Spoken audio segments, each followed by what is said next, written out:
I, 34 male, am a pilot with a reputed aviation company. I have been married for 3 years to Ava, 30. I met her 5 years ago at a party. She was a senior executive in the same company. Her work was at a back office, more a corporate job. We met a few times in the office party before we started seeing each other. She was a ravishing, confident, and intelligent woman. Being a pilot, I am constantly surrounded by gorgeous people, but it was her smartness that attracted me. She kept me grounded literally. To be with a pilot is not easy, given our work schedules, jet lags, and endless tiredness, but Ava was very understanding. Most of my earlier relationships were either with a cabin crew or ground staff, and needless to say, short-lived. So, Ava brought freshness into my life. That's how our bond was. We dated for 2 years before exchanging vows. However, a lot has changed over those 2 years. While I don't expect married life to be as exciting as the dating phase, it must still be a happy place. Else, what's the point of being married? In the last few months, I have noticed a change in Ava's behavior. Maybe the shift was happening for a long time, but I have noticed it recently. I don't know. Ava is becoming the opposite of what she was before. Opposite of all the traits for which I loved her. See, my job is demanding, both physically and mentally draining, and it does take a toll on my emotional well-being, but Ava used to be considerate about it. She acknowledged that I couldn't be 24/7 available for her. In fact, there would be situations where she could need me for an emergency, but I would be unavailable for the next many hours. That's part of my work. The reason my past relationships fell off: lack of time and insecurities. Almost all my breakups happened because it was either of two or sometimes both. After all, I couldn't give them the expected time, or they grew insecure about me being surrounded by beautiful coworkers for such long, lonely flight journeys. And the reason my relationship with Ava survived was that she was never insecure about me. However, as I said, she changed. It started 4 months ago when I had to urgently cover the shift for my colleague. It was the day before Ava's birthday. I took 2 days leave, on her birthday and a day prior, and booked a resort to spend quality time with her. However, on the evening before her birthday, my colleague had to leave urgently to address some family emergency. I think his daughter was sick or something, but I don't remember vividly, so I had to cover the shift for him. I apologized to Ava and told her it was just a matter of a night and that I would return in the morning on her actual birthday, and we would celebrate for the rest of the day. She turned red. I made her understand that it was beyond my control and I had to go. I had no choice. I asked her if she wanted to stay in the resort for the night or if she wanted to go home, and we could drive back the following day. She chose to stay in the resort by herself. I left in the evening. It was a domestic flight, so I returned by the morning. I called Ava right after landing and said I would be in the resort in an hour. I did everything I could to cover for my absence at night, but she wasn't satisfied. She was quiet and grumpy for most of the time. She celebrated her birthday as if she was doing a favor to me. I felt her anger was justified because of my sudden work need, but her crankiness persisted since then. A week later, I confronted her if she was still angry with me. She responded saying no, she wasn't. She'd just got accustomed to my absence. It was pure sarcasm, and even a child could get it. I wanted to have a hearty conversation with her, but she brushed it off, saying that it was fruitless, and she would always have to compromise. I don't know. I felt she was playing a victim. Since then, I noticed she was mostly in 2 moods, plain normal, which was neither cheerful, angry, sarcastic, or average. The other was cranky, in which she would complain about everything about me. We have had many confrontations in these months where we have discussed our concerns. I'm no saint. She quoted many incidents where I was an absolute a-hole, but I acknowledged that and promised to work on it. However, when it was my turn to pour my concerns, she turned defensive and turned the table around me. That it was because of me that she had acted more on and it was I who triggered her for the witchy behavior. Really. More often than not, I came out to be dumbfounded after that. I discussed this with a co-pilot if he was also facing a similar issue because of a large part of our behavior is dictated by our work. I told him about my situation as we were on the same boat, flight. He listened carefully, then chuckled it off, saying, "Dang, is every woman the same?" I asked him what he meant, and he said his wife also complained that he was physically and emotionally unavailable. He also assured that every woman is the same in pinning the blame on her husband. I don't mean to offend the ladies here. I genuinely don't believe that all women are narcissistic. After the following discussion with my colleague, I swept the matter under the rug with the hope that her mood swings were a temporary phase and it would pass on. It didn't subside, however. Now, a new concern has emerged. She has suddenly started feeling insecure about me. She raises an eyebrow whenever I have any new haircut or order exotic perfume. She's always like, "Whom do you want to impress?" Initially, I took it as a joke, but she was bothered by my grooming. I mean, she knows that I'm a pilot. I need to be groomed. I can't be in my pajamas. I'm not a writer. Whenever I narrate any work-related story involving my colleagues, she quickly picks out the name of the female ones. She asks me if I find them hot. This is now annoying me. I have told her that I would never cheat on her and want no one but her. I give her all the reasons why no one can replace her, all those narrations I gave at the start of the story. That's why I said that Ava is turning opposite to what she was before, for which I fell for her. I don't know which path my marriage is going. Anyone with a similar experience, kindly shares some tips. Thanks. Now for the first update. Hey all, appreciate all the tips. So I posted in September that my wife Ava is changing into a different personality from what she was earlier. She was an understanding and secure woman who slowly, or dramatically, I don't know, turned into a nagging and insecure wife, which was concerning because my previous relationship crashed for a similar reason. Many of you said, maybe it was me because if the reason for most of my breakups were the same, then it must be me. So I took it seriously and tried to mend things from my way. I tried to be attentive, mentally and emotionally present at home. I took every care of her to pamper and keep her happy. She even acknowledged that I was not giving her a reason to complain. So, tomorrow is our anniversary, which I have planned for months. I want to make up for disaster calls on her birthday. I have taken a week's leave in advance and told my boss that I would be out of the country and unable to make it for any emergency at work for this 1 week. However, I didn't disclose this to Ava. I have planned a surprise for her. In fact, I did not mention our upcoming anniversary at all, pretending that I had forgotten it. The plan was that I would leave for work as usual in the evening before our anniversary date, which is today. Per my roster, I was deployed for the night shift this month, so it was easier to execute the plan. I left in the evening with a plan to go back near midnight to surprise her and then take her for the week-long vacation. She works at the back office, so taking an urgent leave of a week would be fine for her. She had pulled off such leaves many times in the past, so I trusted her that she would make it. For the past month, I have shopped for her, got the dresses that she would need on vacation. I also bought a single stud diamond locket for her as a gift. I'm super excited, but have kept it all secret. On the other hand, Ava got snarky and crazy as the anniversary approached. While she thought I had forgotten the anniversary, I imagined her happy surprise face when I would reveal my plan. Today evening, I dressed up and left the house at my usual time. Ava was home when I was leaving and she was fuming, but did not say anything. I asked her if she was okay, to which she nodded yes with a straight face.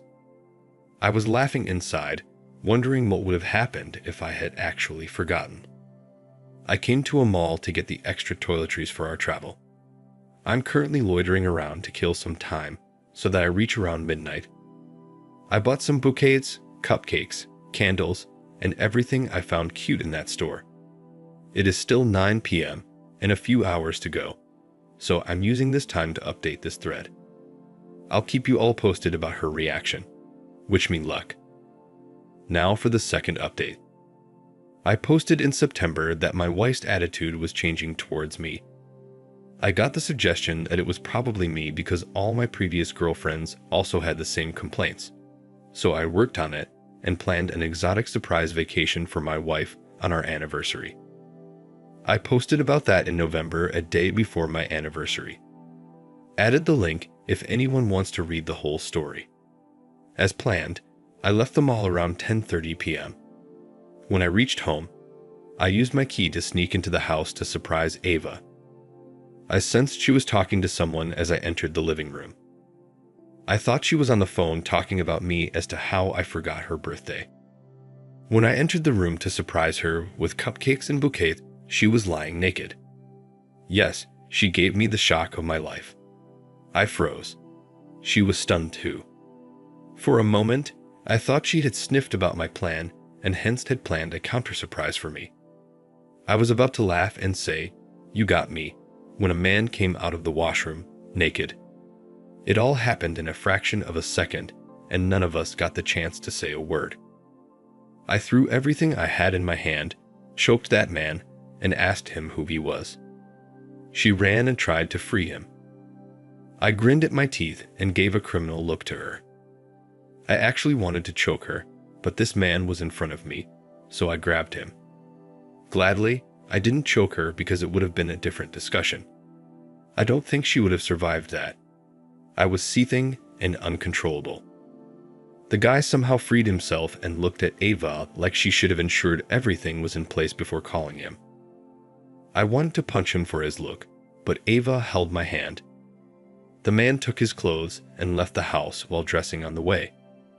Meanwhile, I yelled at the top of my voice asking Ava about him. She begged that she could explain and let the guy go. I again rushed towards the guy asking him to stop and answer my question about who he was. He turned back and yelled at me. "I came here because your wife paid my agency. I'm not here to make love, okay?" I turned back to Ava and asked if it was true. She held my hand and sobbed as she had hired an escort service because she felt lonely. She thought I had forgotten the anniversary, and in a moment of rage, she wanted to hurt me because I had also spoiled her birthday. She said I could not give her enough time and attention, which she needed from me. I prioritized my work and was emotionally cold to her. I asked her since when all these were on. She said that although she had thought about it multiple times in a fit of anger, and sometimes in loneliness, it was the first time she mustered the courage to actually book one. She said that she was shattered and suffocated by my behavior that day, hence, she wanted to clear off her head. She argued that, literally, she had not cheated on me because I arrived before they could do anything. I don't know if they already did everything, but considering the state of the bedroom, it looked like they were yet to do anything.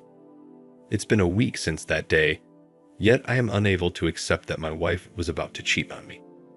She promised me that she would never do that again. The anniversary, anyways, got ruined. I was so depressed that I didn't even cancel the bookings. I woke up to a call from the airlines in the morning because I had completed the web check-in, but didn't turn up. I canceled the hotel bookings at that time.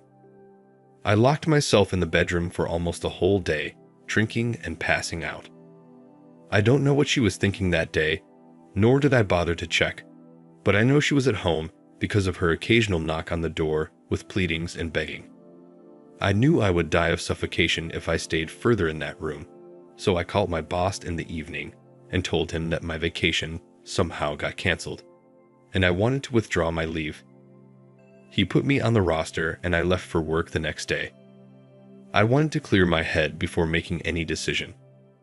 I know she did not cheat, but she was about to. What if I had actually forgotten? Does that give her the right to cheat on me? I don't know.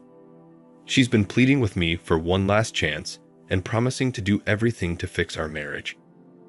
Honestly, I love her, and I don't want to let her go, but I'm too hurt to forgive and move on.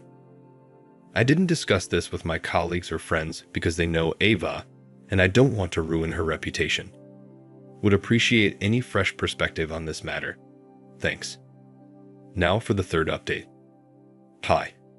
I'm updating this with the intention to help and be aware of others who are or might be in a similar situation.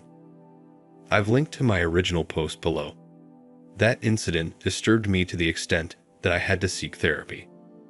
Ava insisted on joining me, and we sought a couple therapy. I barely spoke to her after that night. Hence, I thought getting a couple therapy might be better. The first appointment we got was after 2 weeks of enrollment. It frustrated me even more. My boss and colleagues quickly noticed that I was different from the usual myself and asked me to take an off. A pilot is responsible for hundreds of lives boarded on the plane, and of course, they can't trust a disturbed and disoriented mind for such crucial work. It made sense to me to take a break. I went to my ancestral home, which was in a countryside. After my grandparents passed away, my distant uncle lived there alone, taking care of the property, so it was the best place for me to clear my head. When I was leaving the house with packed suitcases, Ava held my hand and asked where I was going, but I shrugged her off and didn't say a word. I came home on the day of the therapist's appointment. Those 15 days with nature and the first therapy did help a bit. The therapist advised us that we lived separately for the time being because Ava's presence infuriated me, and I could not move on.